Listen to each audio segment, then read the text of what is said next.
everyone. Welcome to another episode of All Day Radio. I'm your host, Tamara Day. And on today's episode of our series, Bigger Than Boobs, I have the amazing guest, Shurie Cremona, and she has an incredible story. You guys, when you hear this, we didn't actually know until recently that our stories are very similar in terms of what we went through with our implants and the type we had. But let's get into just getting to know her and her story behind it. Hi, Shurie. Hi. Thank you so much for being on here. It's been a long time coming. Yeah, thank you for having me. I've kind of waited to have this conversation on air, quote unquote. And like, I've wanted to dig into what you've been through. And I know sometimes we kind of go into it via like DM or text, but I've been holding off on kind of digging into the deeper stuff because I know your story in particular is going to shatter what people think about this industry and what women go through when they do get sick. So tell us a little bit, and for anyone who doesn't know, like the way I meet these women, and I'm going to give kind of them a tidbit, is so random. Like I haven't known any of these women that have been on this series, but Shurie and I met via, I'm pretty sure on like DMs, and didn't know like the type of world either one of us were in. But me finding out her story, I just wanted another woman that had the perspective of being in the bodybuilding world. And the way she is not only as a competitor yourself, but then being married into kind of bodybuilding royalty. She's the wife of Phil Heath. And I wanted to get into what that was like being in that world all the time and the pressures that are on us. So if you want to tell us kind of back in the beginning of what led you to first getting them and where your head was at and all that. So back in 2014, I had already gone through like this crazy weight loss journey, and I was getting prepared to do a bikini competition. And I learned so much about my body, and I saw how quickly that I lost the majority of my upper half. And it was very hard to, get my lower half going and getting it really fit. And the more and more I lost, the flatter and flatter I got. But the unfortunate thing is I had weight issues my entire life. So as a kid, I was the chunky kid, the fat kid. So I struggled a lot with my appearance and, just being concerned about what everybody thought about me. And so when I went into the journey of trying to transform my body after a divorce, I got married very young. And, it was all about just diving into the gym, getting this body that I've always dreamed of. And was that relationship based around fitness at all? Like, or getting like fitter or in shape or healthier? It wasn't really. My ex-husband was a little bit more, I would say kind of abusive verbally with, didn't help any of your insecurities. No. And, he'd make comments about my weight or, not touch me. And so I was in a place of like, okay, time to heal, time to get in the gym. And I really dove in like full on. And during that process, I actually realized, okay, I'm losing my boobs. I'm losing my womanhood because, I'm getting so fit and I'm, pretty shredded. I mean, I had a shredded chest. You could see my muscles, fibers everywhere. Me too. And I think I naturally had that like striation right here. Yes. You can see it even right there. Yep. I had the exact thing. I had like the bigger, my shoulders. I had, everyone was like, you have really wide shoulders. And Thanks, bro. I was always like, oh, they're like, do you swim? And I'm like, nope. I just, okay. I got the gymnast comment all the time. Yeah. So I started to, although I was getting the body I always wanted, and I was I was size 2 and 4, in between those sizes. And I thought, gosh, this is finally happening for me. I hated the way my chest looked. Yeah. And so when I was in the process of doing a bikini competition, at the time I had a really crappy coach and I was kind of asking around with friends and people I met in the gym, like, am I looking all right? Or what should I do? And I remember a ton of guys who were also coaches that were in the gym that always saw me. They're like, you should probably get your boobs done because that's a big deal. You're not going to place if you don't have your boobs done. And I thought, I would never really think of that. Like I always noticed there was women that had bigger breasts and obviously they're fake. Yeah. But I never thought that was going to determine if I was good enough for the rest of my physique. Right. That was a total shock for me when I heard going around with multiple people was that symmetry comment, right? And I was like, well, this is not part of what I thought went into all the work we do, you know? Yeah. And you don't really think symmetry is boobs. Yeah. You think, because if you got them, you got them. If shoulders, you don't, waist, like thigh. Yeah. Absolutely. Booty, legs. So it was a really interesting time for me because I was really torn. And I thought, well, if I don't do something about this, then all this work that I've put into my body is just going to go, it's for nothing. Yeah. And that kind of showed me, now that I'm looking back at it, but during that time, it wasn't really something that I thought through and through. It was like, I have to get this done. Yeah. So I went to my parents, I talked to them about it. My mom was like, whatever makes you happy. She understood. She's like, gosh, I had you and my brother, your brother. It's tough. Like, I understand you want your boobs to be up high and in your chest, like in your face, up well, I mean, high our on your parents chest. are grown up with the same kind of programming also about femininity and womanliness. And, I don't think it was ever presented to women who raise daughters to teach them that, I wouldn't say to love themselves, but that the outward appearance isn't what we should be changing to try to get to like our ideal appearance, and I think bodybuilding especially was one of those worlds that was so new that, her seeing you go into it was like, oh, she's putting in so much effort and she's finally feeling good about herself. Like, I want her to continue this, versus they didn't know what we were going to be facing. Obviously, I'm sure she would never say, go do them now, knowing what she knows. And know about it was more of her just wanting, my parents both, they wanted me to just be happy and, they supported me. So when I made that decision, I of course was looking into what kind of implant I wanted and like how big I wanted to go. And at first I was like, I don't want them too big. And then of course, when you go to the doctor, they kind of talk you into getting bigger breasts. And the doctor I went to was supposed to be one of the best doctors in the Bay Area. So it was interesting because I went in there thinking of one thing, and then he had me put on that leotard, and then he shoved the actual implants in the leotard. He's like, go ahead, walk around through San Francisco, because I'm from the Bay Area. And so I did. I put on like a little cropped, I had this leotard on. I was wearing a pair of jeans. I put on this crop jacket. I have these ginormous, like heavy silicone bags that are shoved in this leotard to keep them in place. And I'm walking around down in San Francisco, and I was like getting all the looks and all the whistles. And I thought, oh, this is my time. Like, I am here. I've arrived. Right. So, it was interesting because that's when it all clicked for me. I felt that sexiness I needed, and I felt just complete now, and I thought I could do anything with these boobs. And that's really what my mindset was going in.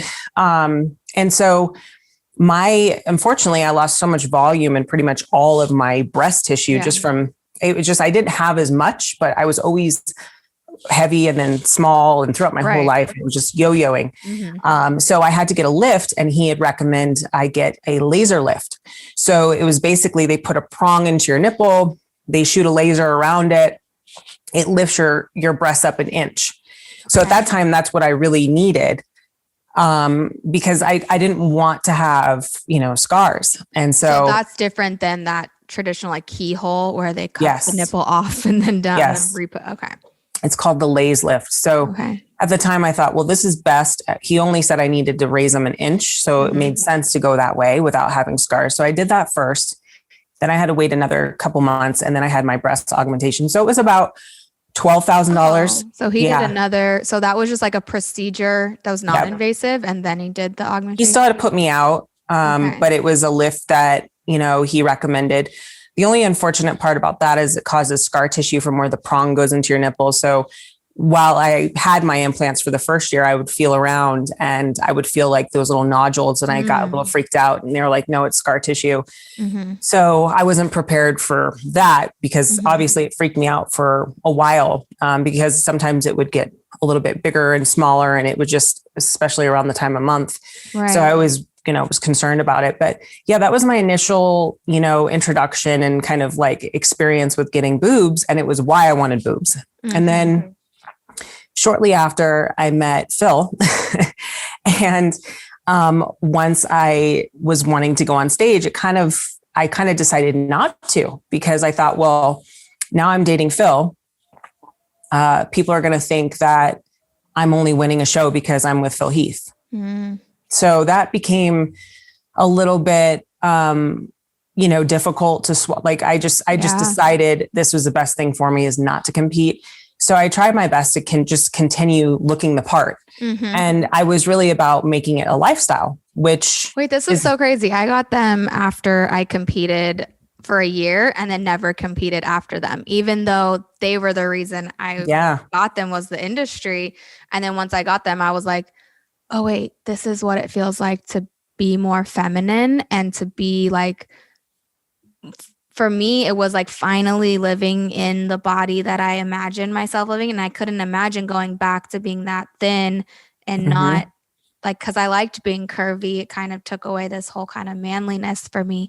And it's interesting. Like, I just didn't have the desire to compete again after I got them. And it's just so wild, but they don't know. So we got the same type of implant, and it's interesting the way we got them. I also went to like a very well-known Beverly Hills surgeon, because I made sure it was like the top of the line. And if I was going to spend the money, I might as well spend all the monies, and do it right. And be the quote unquote safest and whatnot. And I was sold these, I had never even heard of them. The only companies I'd heard of were Allergan and Mentor. And so at the time he mentioned like Sientra, and they're these textured, and they're not, because I had thinner skin, because I was more muscular. He told me over the muscle would be best, because otherwise then like when you squeeze your chest muscle, like they're going to separate. Right. So, okay, I listened to that.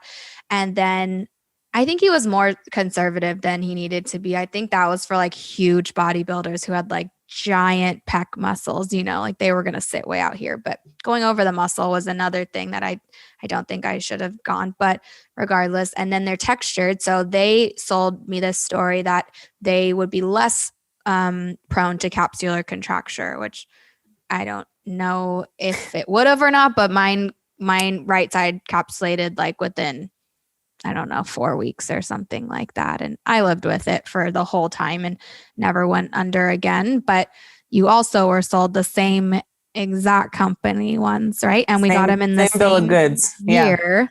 And I don't even know, should we get into like what we found out about them? Like, I do. I think it, I think that's important.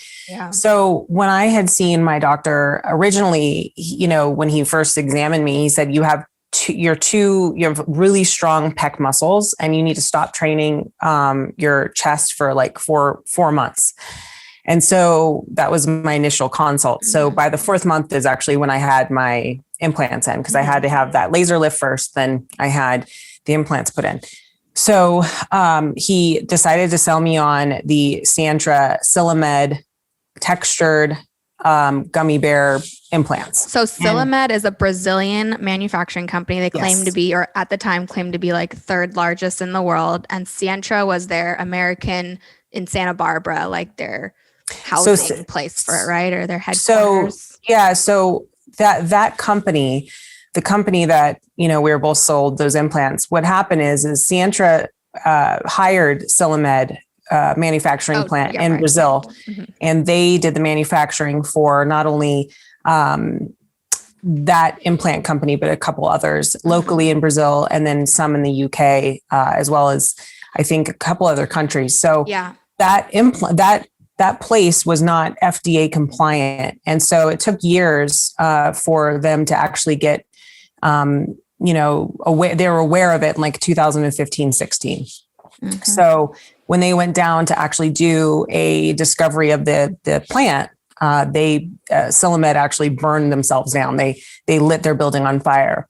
And so what I did when I first found out about all this craziness, once I realized I had breast implant illness, I went and tried to find out what happened with this company and why I can't, find any information out on the actual internet in English, because everything was in Portuguese. So I used Google Translate, and I took a clipping of like an article on, Google that I found about Silomed, and I did Google Translate, and I found out all the information about it. So there was people that were testifying that were working in the plant. Mm-hmm. And what was said was that they were not only doing implants there, but they were also doing other illegal substances, drugs, other things in there. And there was, unfortunately, like rat piss and shit everywhere, that they were using industrial grade silicone, like shower caulking, and then tons of like formaldehyde, which is what is in most implants. But it was just basically not medical grade. So they were making them disheartening reading that article, because I didn't have the translation one, but I did find the one that was on like Meta Health. I don't remember the exact website, but it had multiple European countries saying that they had stopped the sale of these Silomed implants in 2015. And at that time, I was trying to run my serial number during my surgery. My surgeon had retired like a month before my surgery. So I couldn't even get a hold of anyone at the office. They wouldn't answer me about anything. And even if they did, he would never probably admit to knowing that these weren't supposed to be on the market. And who do we know if the doctors really knew these shouldn't be on the market? I don't know if the FDA didn't put out any kind of warning to US surgeons like, hey, stop all these sales. But they also said, or I don't know if it was Silomed or Santra said, don't worry about the ones that are already in the women from X year to 2015. I don't know when they started manufacturing them, but I got them 2013. You got them 2013, right? And so it was just a like gut punch to realize that was what was happening in the warehouse. And they were saying like the implants were left out like after they were manufactured. Piles. Yeah, in piles. And so that's where like they said rats were pissing and shitting on them, and they were dipping them in bleach. Yeah, dipping them in bleach and putting making it smell sterile, like and look sterile. So that was a shocker. And it was disgusting just to know that was in my body. And so, that's very tough. And I was shocked to hear that you had the same implant. And what is interesting is those implants were said to be made in the early, like around 2010, 11, 12, they're old. And, the 13, 14, 15 is when they remade them, right? Or no, they were still selling them, but what they were doing is that those implants from 13, 14, and 15 were the ones that women were claiming that were killing them. I mean, there's some women in Brazil that have died from our same implants. There's some women who have, stage 4 cancer and, are in chemo and trying to. That was particularly from just that type of implant, right? With the coarse outer that was rubbing off. Textured. Mm-hmm. Not just from that manufacturing plant, obviously. Well, they said that those implants were being made there for quite some time, but Santra said that they only had them work on, doing their fulfillment, their manufacturing for, 2013 to 2015 or 16. That's when they kind of sorry, go ahead. Oh no, that they sent out a notice that I never really got. I got a call from my surgeon, and they said that they had some kind of manufacturing issue, but they wouldn't talk about what. What year did they send you that? It was like 2016, early 2016. What? Yeah, they just called me. And so they said, no, it was about something in manufacturing. It wasn't about the actual implant itself. So that was actually because they tried to find that, manufacturing plant, and they realized it was burnt down. So they kind of gave people like a heads up that there were some issues with manufacturing and they're going to switch manufacturers. So it had nothing to do. They weren't going to talk about what it did to the company or what the company was going through and why that happened. So unfortunately, there was not very much information put out there. Yeah. And then right now I'm involved in like a, Facebook group that if you're not on there, I'll have to get you on, but it's for the Sientra Silomed implants. So I'll have to add you on there. And it's all about the lawsuits around, those two companies, and just trying to find out if there's any recourse for any of us, for a class. I have the, I was so upset when I found all this out. Like it's a whole emotional process to even realize the idea of like why you got them, needing to get them out. What have they been doing to me? Oh my God, they've been doing all these crazy things to my body. And not only that, we've been lied to about the particular type we've had. And your trust was in these people, and like, I think it's so crazy that most of us, I don't know about you, but like for me, get them because of we have insecurities of our own that we've carried since, adolescence. And I had a lot of just lack of trust in people because my insecurities come a lot from my sexual abuse that I experienced when I was a kid. And it's like all these things now come to a head when you go to get them out and you realize you've been taken advantage of as a commodity, just a check, that's written to these people. And then the big corporations that have trillions invested in this, the shareholders that have investment in these publicly traded companies, they'll hide anything and they'll put you in a lawsuit forever. So I did hear about some that were happening with Textured. I didn't particularly know if it was just Sientra, but I was so angry one night and trying to just release, this was after surgery, like a month after surgery, trying to release just what all was coming up for me. And I did I had a whole ceremony with my implants to like get rid of them because I had been holding them in my car for a month because I didn't want them in my house. I just thought I don't want that juju in there. And they're so in this like styrofoam box. And my friend was like, you need to get rid of these. And I was like, I don't know what to do with them. What if I need them for something one day? Like, I don't know, to like showcase in a lawsuit or whatever. But at the end of the day, I was like, this energy just can't be with me anymore. So I did this whole ceremony to like, I don't want to burn them because I was like, I don't want to do that to the atmosphere. There's so much shit in them. That would be awful. And for yourself. So smell it or breathe we it need in. like a full Darth Vader gas mask to be around those things if you were to burn them. If anyone freaking knows what's in them, it's like 38 carcinogenic toxins they are made of. Nothing good. But yeah, I would love to know more about what the repercussions are. And even the fact that like we can use our platforms and our voices to be able to get the word out, because I haven't met another person that's been using this company and even just having Textured, it's a whole other thing. And for you, I know yours weren't leaked or ruptured, right? No. So what happened with me is that my second year, having them inside of me and I had them under my muscle, I was noticing a lot of different health issues. And I actually traveled all over the world to try to figure out what was wrong with me, and no one could tell me. And as a younger teen, I actually was diagnosed with Epstein-Barr virus, and I had it pretty bad, bad flare-ups with that. And then, I just noticed that I could manage my flare-ups, like with how I ate or if I, worked out. So when I was going into this very healthy, I felt great. I didn't have any autoimmune issues that were very noticeable. So at the second year of having these inside of me, that's when I was actually starting to get busier and busier. I ended up, moving in with Phil. We ended up having to travel the world for work, 30 different countries. And I was passing out, having like, anxiety attacks. I was having issues with my hormones. And then once I realized that my hormones were out of whack, I was 30 years old and, premenopausal. I had estrogen that was through the roof. I was gaining weight out of nowhere.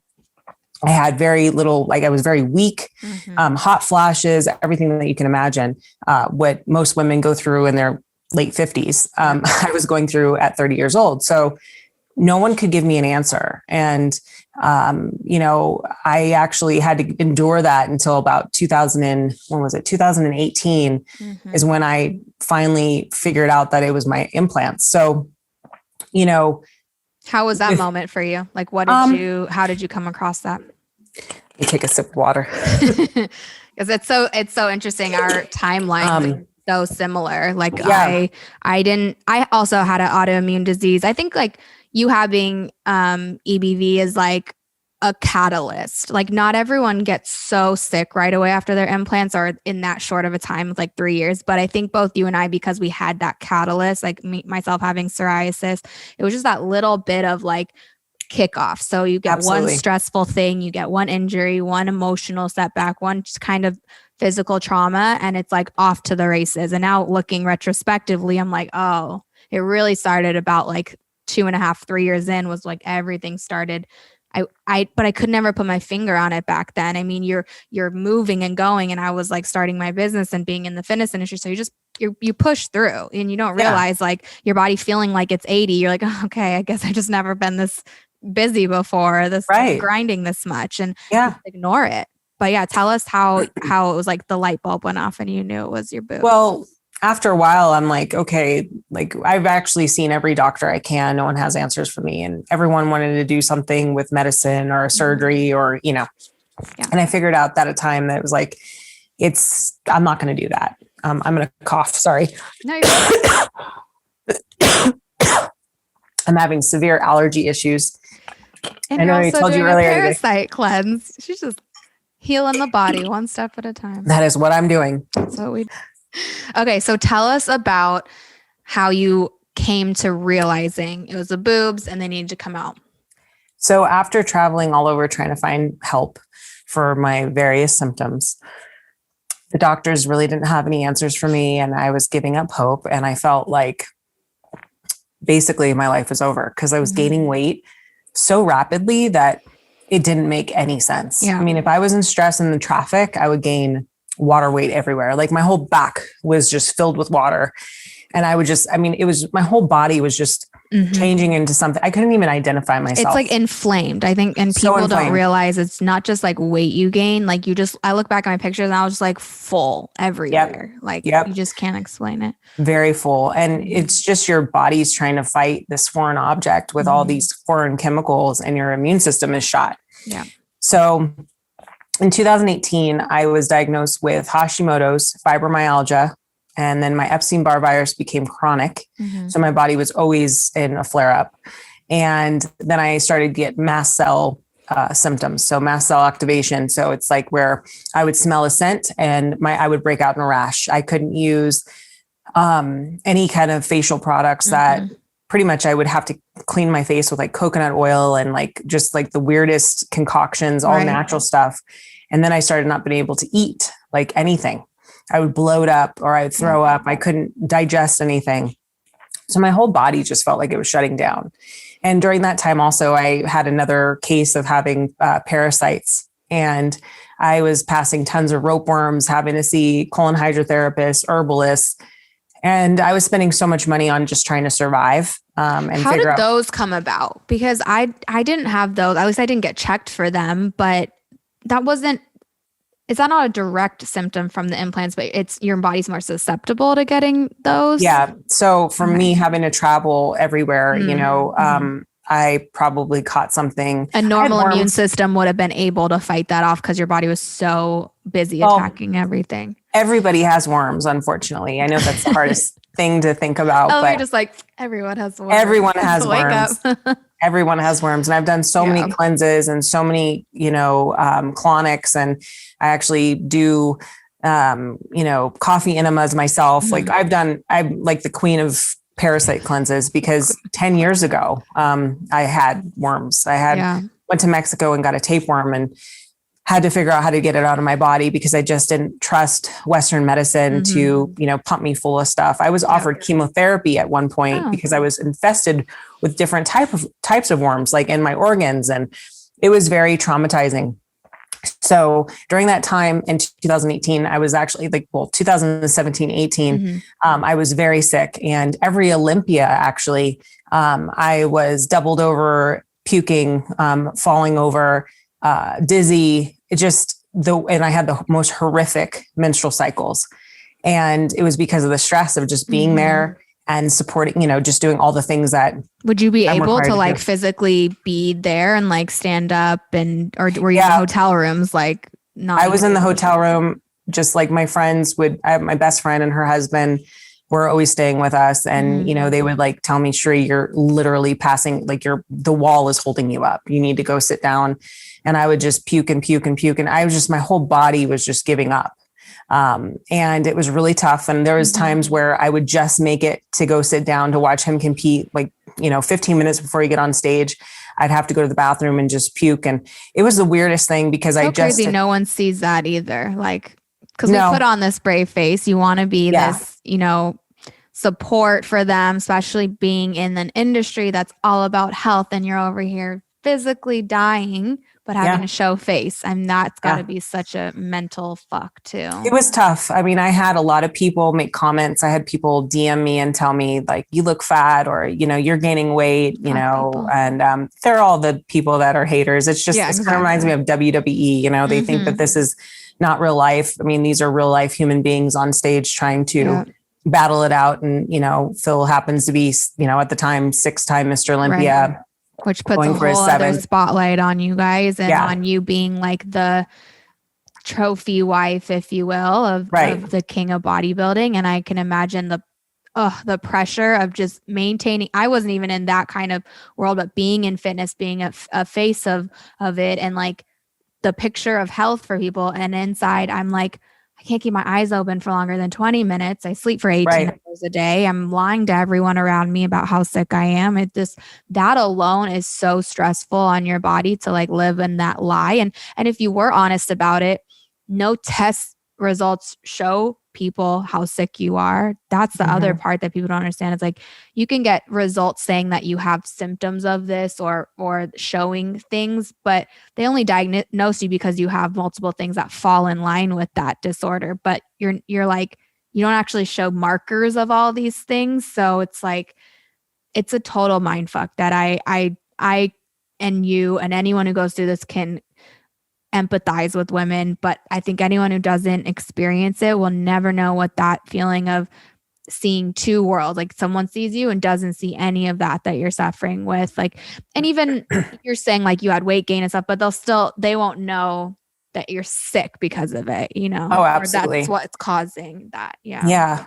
And I had, so I had realized I had it after I had a few people reach out to me. One of my friends, her name's Courtney King. She was Miss Olympia Bikini.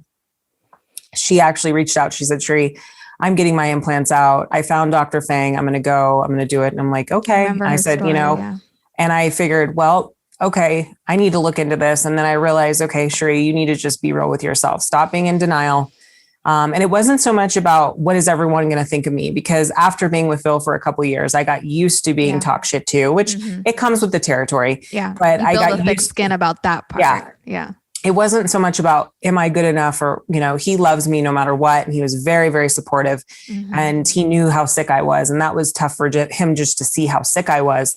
And he wanted answers too. Yeah. So it was more about how is this really going to change all of these symptoms? Am I going to get these out and my whole life is going to change? And that was a hard part. That was where I was at in denial. So, you know, once I decided I was going to go forward with it, I reached out to Courtney again. She brought me along through her whole process. And then she, you know, had got a hold of Dr. Fang.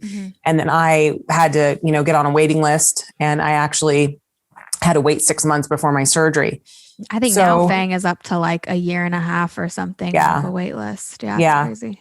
She's a great doctor, and she definitely stands for all of us women. She only does explants, and she also does like, you know, liposuction and all that other stuff, fat transplant to your breasts, if that's something you want later on. But she's a great doctor. She's all about health and wellness as well. Yeah. So you kind of get the full package with her. She's very expensive, but worth it. But she has understood the disease too, or the illness, because she actually has created like protocols for detoxes after, which is something that I did on my own looking into it. But my doctor, he had only maybe done one other explant for someone being sick, needing to get him out. And so with mine, I kind of was like this charge on him, like, I'm doing it because of this. Don't talk me out of it. And he's like, okay, I had already seen 8 people before him. So I was dead set on like, this is the only thing I'm here for. Don't talk me into anything else, you know?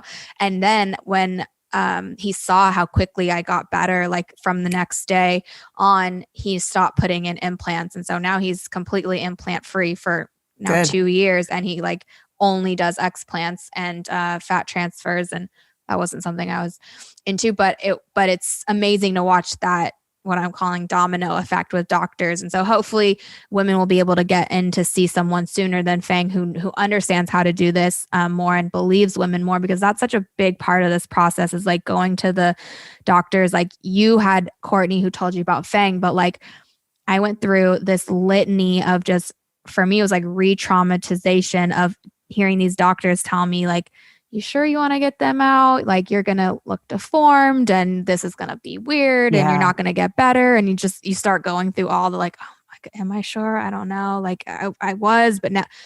So these stories of like what we go through once we make the decision to get them out is still a whole other thing. And that's why like community and being able to communicate with other women who have been through this is so integral to this process, and why like you and I show up the way we do, because we know how lonely it feels making that decision. And even having an amazing support like Phil, like you still had to go through your own battling the demons of younger Shurie, and like knowing that all that was going to come up and you're going to have to face it. It's like, yeah, there's definitely layers to this process. And, once I realized that this was my thing and I was going to go for it, I had to go through layers of why am I here and what got me here, and what was I not happy about when I had the body that I always wanted, that I worked so hard for, that didn't have chemical bags in my chest. And, I, through that 6 months, I actually started to depreciate. My body was just basically shutting down on me.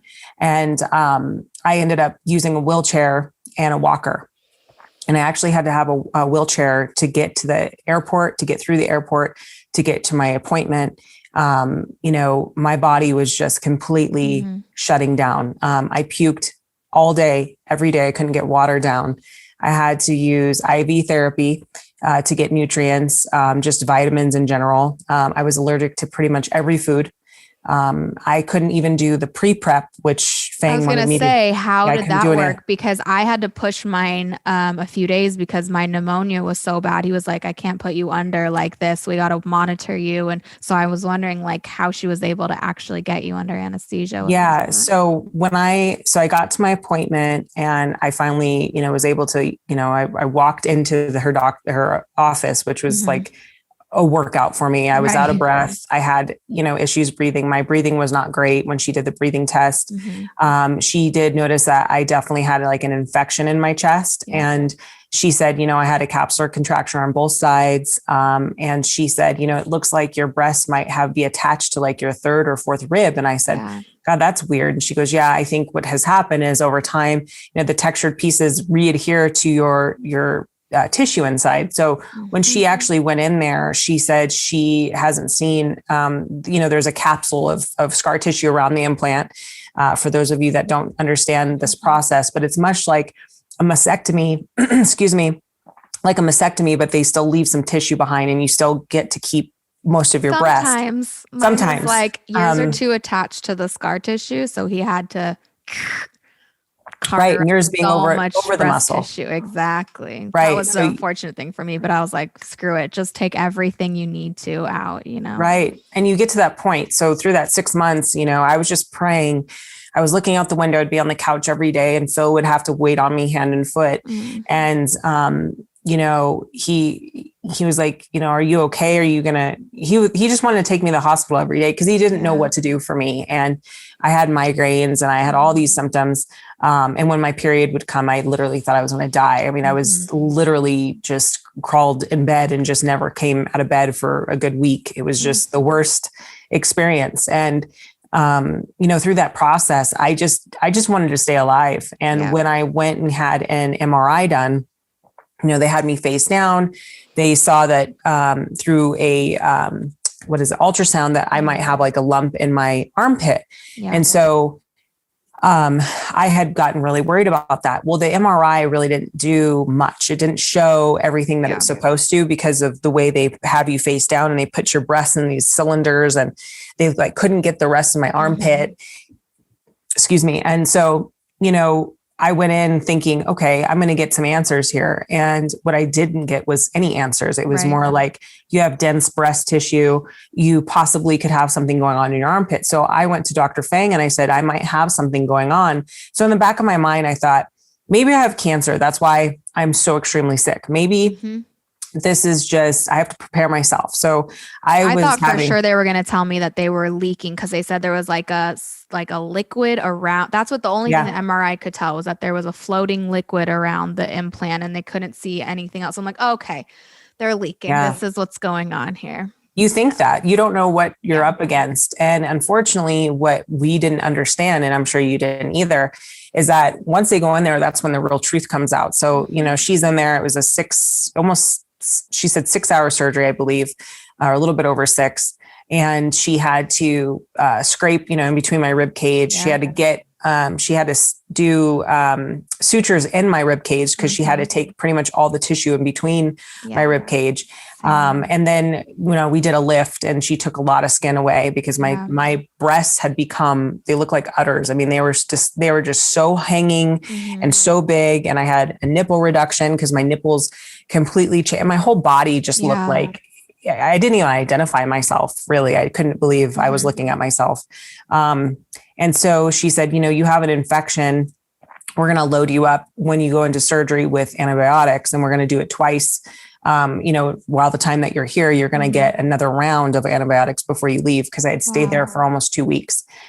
And, so I got through the surgery. She came out, she said, Shurie, your tissue capsules were like some of the thickest I've ever seen. Yeah. She's like, it looked like, it was very, very thick. And she said, there was so much tissue that I had to take because of the fact that you had these capsules that were just not, they're like infected. It was just gross. So they came out very piss yellow. They were so yellow, the implant. The implants, same. I were like, they're almost orange, dark. Yep. I saw yours. Exactly. Oh, yeah, we sent pictures through. And our tissue, mine was so like bologna, just massive. Disgusting. So gross. I mean, Shurie and I have pictures of all this because we're gross like that, but so gross. It's crazy seeing it come out of you because you're like, when you hear the words, and they tell this across the board to women, they create a capsule that's normal. It's your body just protecting itself. But then this capsule, especially if you're strong and you have just a natural muscularity, my body naturally wanted to adhere to that. And plus I'm over the muscle. So all the muscle adhered to that capsule. The capsule adhered to 3rd and 4th rib. And as after the surgery, I shouldn't have done this, but I was so antsy.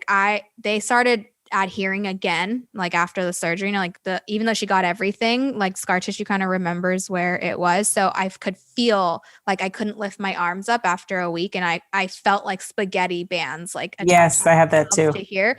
And so I'm in the shower, just ripping. You could hear them rubber band snaps, It wasn't good for my scarring, but I still healed fine. I'm sure I have some weirdness that shouldn't be there, but do you have,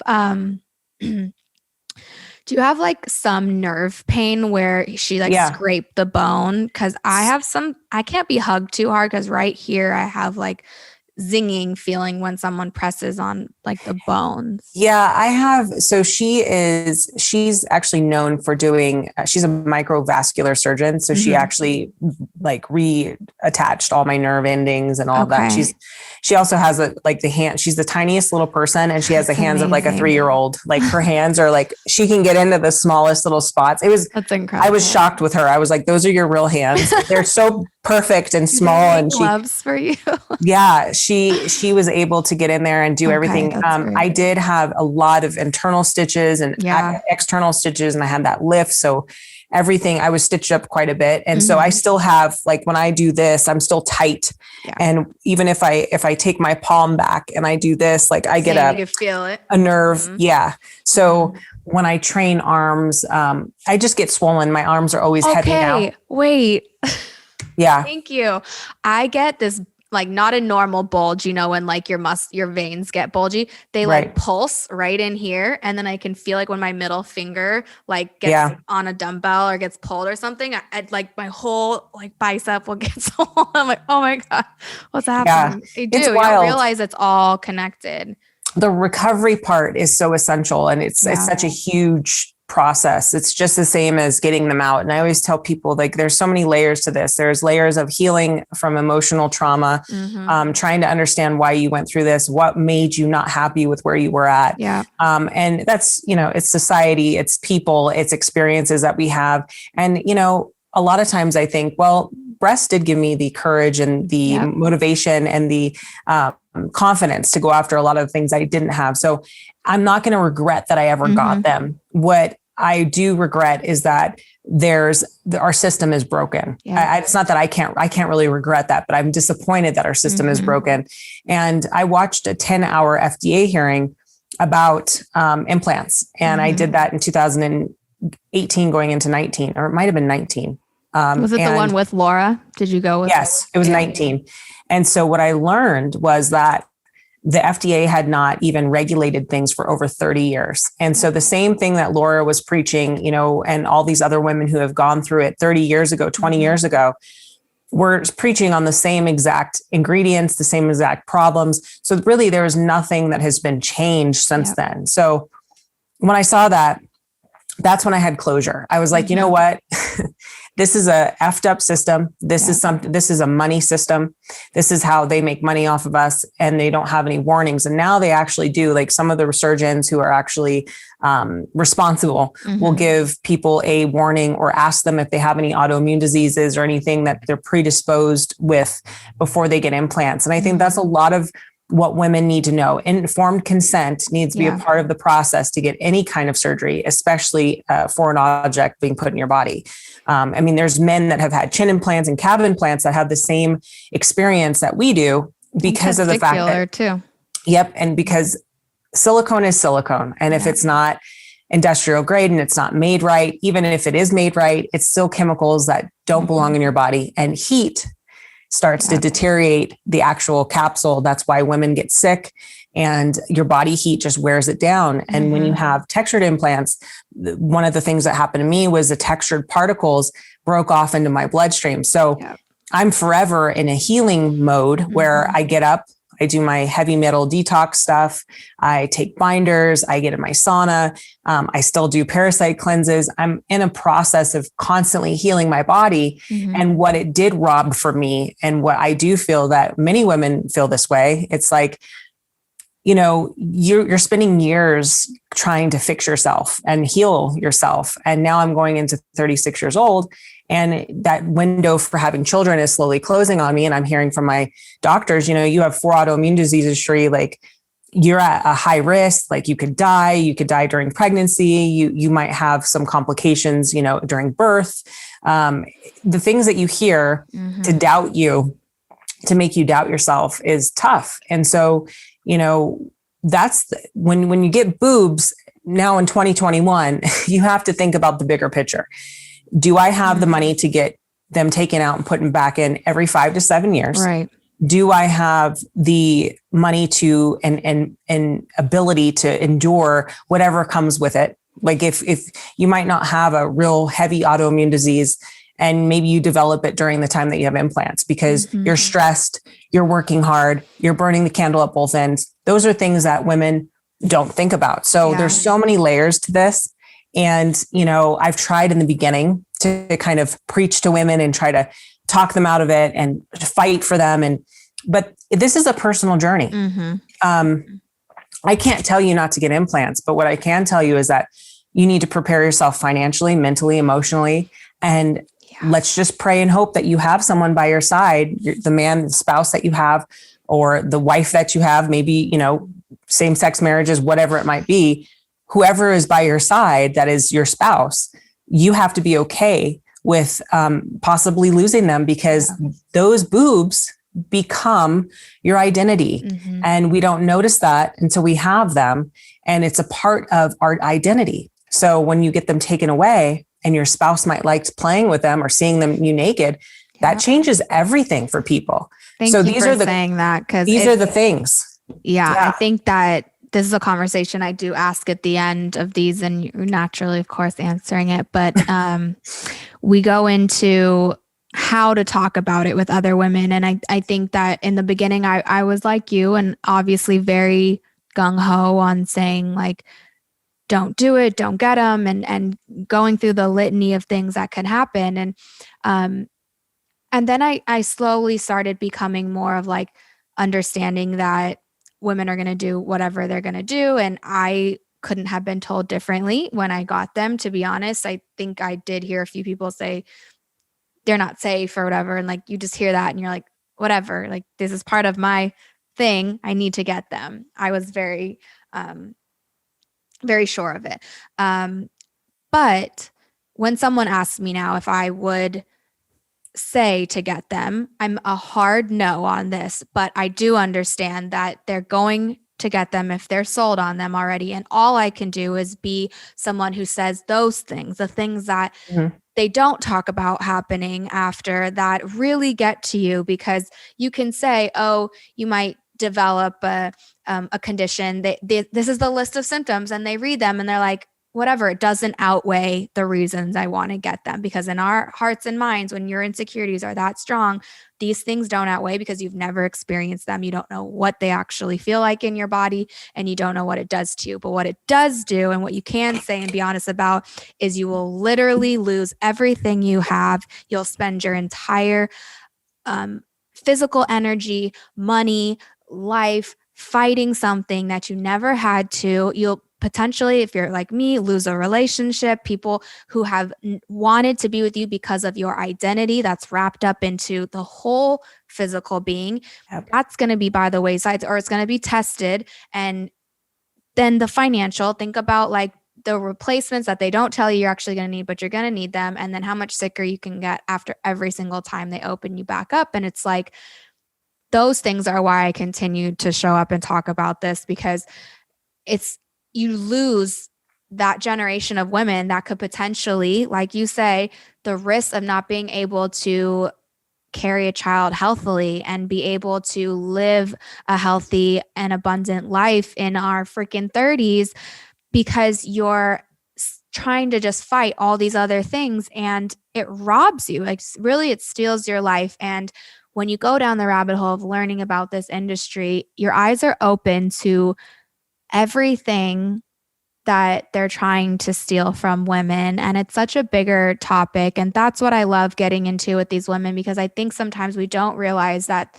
what's out there is not meant to keep us healthy. And when we can open up that dialogue and have that conversation, it starts to really break down that veil of like, okay, maybe they are lying about this, and maybe it's not worth it. But it does take effort and energy to be able to have those types of conversations with women, especially ones hell bent on getting them, because there's no way to change their mind. All I can do is be like, I'm here when you need me. Because, being in this fitness industry, especially as a female, majority of my friends have them, and especially me in the fitness modeling industry, I'm like, well, then another one bites the dust. There you go. Okay. Even after my story. But that just shows you how like our society has just ingrained in us that these are what will make it complete and make us, and like you said, the hard battle we fight of the knowing that they're not good for us, but knowing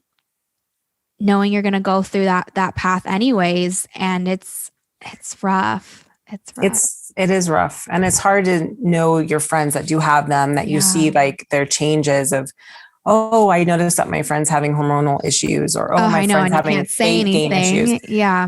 Well, no one believes that it's going to happen to them unless it happens to them. And so, that was kind of a little bit of my denial in the beginning, because I just thought, I'm broken. I actually had 60-pound weight gain.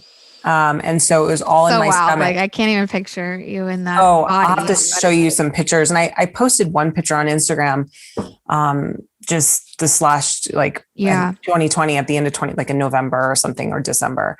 And people were like, holy crap. And, there was people asking me, oh, especially people from overseas that don't read, English, they were assuming that I was pregnant in the photo, which I did look that way. And that's when I had to actually hide from people. I couldn't go with Phil at certain places, and people were like making so many jokes about me. And that was the tough part, was enduring the public, just saying things to me that were just so hurtful. Yeah. And, I took it on the chin. I kept going, because I knew that, people that talk like that, it's more about themselves than it is me. And anybody that wants to be mean like that and assuming that, I ate myself to this point. No. So when I came out about me being sick, a lot of people started to be a lot more kind to me. Yeah. And I felt a little bit more at peace with the journey, but I still didn't show my hard days. I have some friends that shared like them throwing up and doing all that. And I do have video of that, but I kept it for myself. Because when I got to my year anniversary, I went back into my phone and I looked at everything. And, I still wasn't where I wanted to be physically. And I knew that it was going to be a journey to get the weight off, but I had to remind myself, like, you were on your deathbed. Here you are, you're still doing it. And to this day, I'm still actively trying to get this body back. But we do that, like we look at ourselves, and I know you and I both are 2 years out now, right? Like, yeah.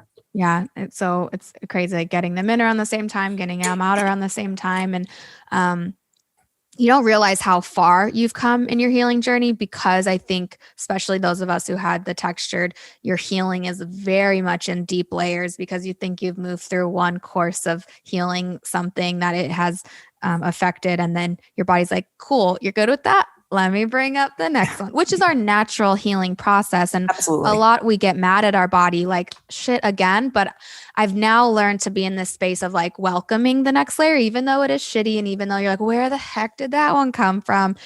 It's like, okay, now I know I've been through this one. Here comes the next one, and we're ready. Like, I didn't want to talk about the bad parts of my about being sick, because I was like, I need to wait until I'm fully healthy to be able to be that, light for people to see that they want to do this.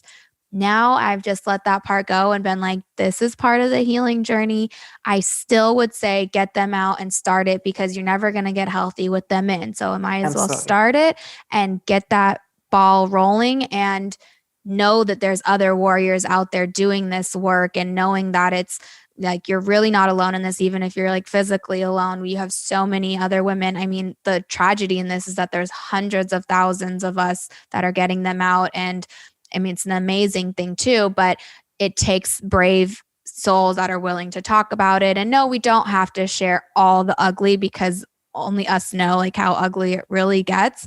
But I think like in telling women who are thinking about getting them, or are thinking about getting them out and still in that kind of tiptoeing phase, is like, remember the things we had before getting them, that you thought the boobs were going to change, and realizing that they didn't. And that was where I started being like, as things started to return to me in terms of like connecting to who I am as a woman, I realized, holy shit, for 6 years, I didn't have like, you lose, a sex drive and anything, moisture happening down there. Like, I'm a young person. What is this? Your hormones off. You feel nothing like a woman, but you got these things on there that like show the world you're a woman.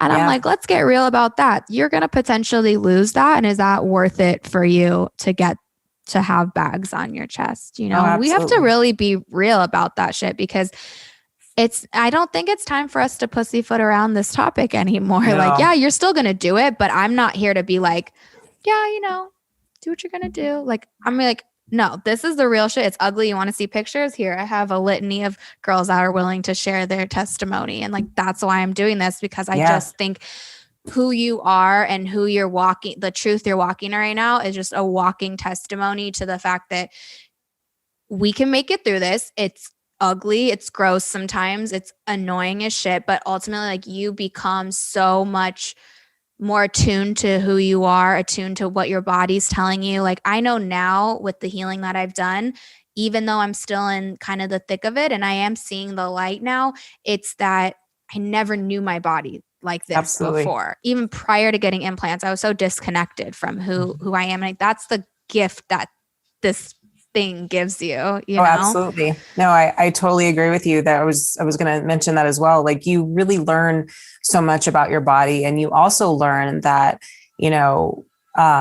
what you thought wasn't good enough is good enough. And then you realize that you have to love yourself through the whole process. I mean, you're not going to wake up and see perfection the next morning. There's some of my friends who had the more inflammation issues and were sick, but they didn't really gain any weight, and they got the implants out, and within 2 weeks, they were literally back to where they used to be, in which that's a blessing. And I have some friends who actually lose a ton of weight, like something that happened to you. I know that you lost a ton of weight. Right. And so, there's people that go through so many different reactions, and it really does depend on how your immune system is and your genetics. If you're already genetically disposition of, like, if you already have on switches that are, you're susceptible to other issues. If all your bad genes turn on and they create like a complete mess in your body, you're going to have horrific symptoms. People don't understand that genetics are a huge piece of it too. So, I think that to not compare other people's journey in this healing process either, because that was a hard thing too. Like watching girls kind of just bounce back and be like, oh, I had hold on, I'm about to literally, can you hear that music? I did a minute ago. Is it coming from my own phone? I'm going to crack up if my phone's filming another angle, and I think it started playing my Pandora radio. I'm like, why is it raging in my headphones? Hold on. Oh, that's hilarious. Well, so much for having multiple angles on this episode. It's just going to be I keep looking at you next to me, so hopefully people don't think I'm just staring at myself while I'm trying to I'm like looking at you, trying to talk to you, but then looking at the little green light above. No, I don't. I look literally at you for all of them. So that's how we're going to edit it. Okay, cool. We're looking at each other. But yeah, I watched women have like breast tissue again and stuff like that. And so some of it can be disheartening, just like that's a programming in us too, to compare, right? Like we do not, it's so much unprogramming and stripping away of the things that we do and our second nature to think like, and that's been a real learning process and blessing for me too, is the non-comparison. And in the world we're in, it's super hard to not do that. But I know that being in this industry, especially, it's important for us to show face as who we are, after it and during it. And for me, I want to show up so that women can tell their young daughters, that you don't have to have breasts to be like in this quote unquote beauty fitness world, and also I love that you coughed right into your microphone too. It was hilarious. I covered it. Did you hear me cough still? No, it was like amplified because you're in the mic. I was like, hey. I was trying to cover it. I'm like. Exactly. Sound like you're in a wind tunnel. And I feel like I contributed. That was a lot of like guilt I had to kind of learn to let go of, as I feel like being in the industry and having them and presenting them, even though it wasn't something I like led with, just having them was like, okay, I contributed to people thinking that was something that you needed. And I've had to let a lot of that go, because I know that that's my journey, and hopefully have done enough mitzvah after to like make up for what I did, by having them. But yeah, I think we can easily beat up ourselves and try to find ways to be like, I should have never, being regretful. Like I should have never got it. I should have never told my friend to get it. Or maybe I helped someone else decide to get them. I had a ton of women come up to me when they saw me transform, from being in the gym all the time, being a little bit more leaner on the chest, knowing that I obviously didn't have breasts, to then getting breasts and seeing how I look great in shirts, and, having all that process of, having those women come up to me and then they getting boobs, and me thinking, God, when I was suffering, I would think about that. Yeah. But this is a human experience, and we're just all trying to figure it out. But the beauty of being able to be on the other side now, recovering and complete. It's okay. I know. We're same boat. Completely changing how we have responded to all of this, and our mindset and how we, speak to others about it. It's all about just having this human experience and sharing the craziness behind what you go through when you do get implants, and how you there's no certainty and safety in getting implants. And so the only safety you'll ever get in life is probably being in prison, because you'll be behind doors. There's no way that you can have safety and certainty and getting a breast augmentation. There really isn't. You don't know what your body's going to not like about it. And it's going to tell you eventually. And I'm just so grateful for this process because, like you said, being a human and going through it, I also know that it's been the most beautiful experience for me too. And I know not everyone's there yet, but I do talk to women about like the fact that I wouldn't have this relationship with God if I hadn't gone through this, because it brought me to like the lowest place I've physically, mentally, and spiritually ever been. And so if that's how he had to take me through it to get to him, then by all means, I would do it again. It's just, I would urge women not to, but I also go, man, I can't play God. Like if he wants to take them through that, then that's what needs to happen. We just get to be vessels and light to be able to say, we're here when you're ready. And, you know, we're not scared anymore to speak up about it. And we can change a whole industry like that. I think they're scared. And honestly, you can see it when I talk about things and, you know, certain things happen to my social media or certain things aren't being seen because I'm like, okay, you're ruffling some feathers by talking about this. That's how you know you're on the right track with it. So it takes people like you and I and all the other women that I've had on here and the ones that come out and talk about this, that it's that ripple effect that's going to keep, you know, reverberating through our generation and through this industry. And I'm just so grateful to have someone like you on my side during this and that we can continue to kind of partner on this and talk to more women. And we're going to be doing some, I think, big things within this field because it's so necessary. And I really, you know, probably like you didn't think we'd be talking about boobs so much in our lives, but it's a pretty awesome thing because it also reminds me how connected we are as humans. And I wouldn't have had that gift, you know, to connect with women on this level. That's been such a treat for me. So I thank you for opening up and being so vulnerable. It's an awesome experience.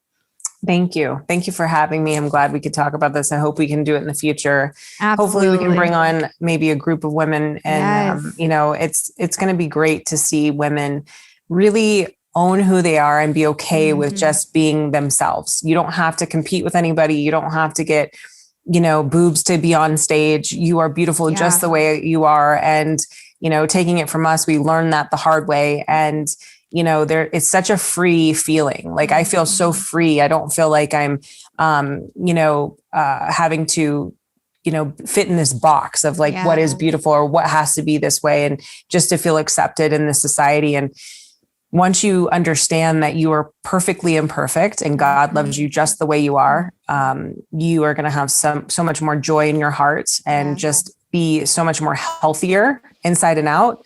And boobs do not make you better. They do not make you better. We could sign off on that. Boobs do not make you better. They do not make you better. Thank you so much for being on here with me.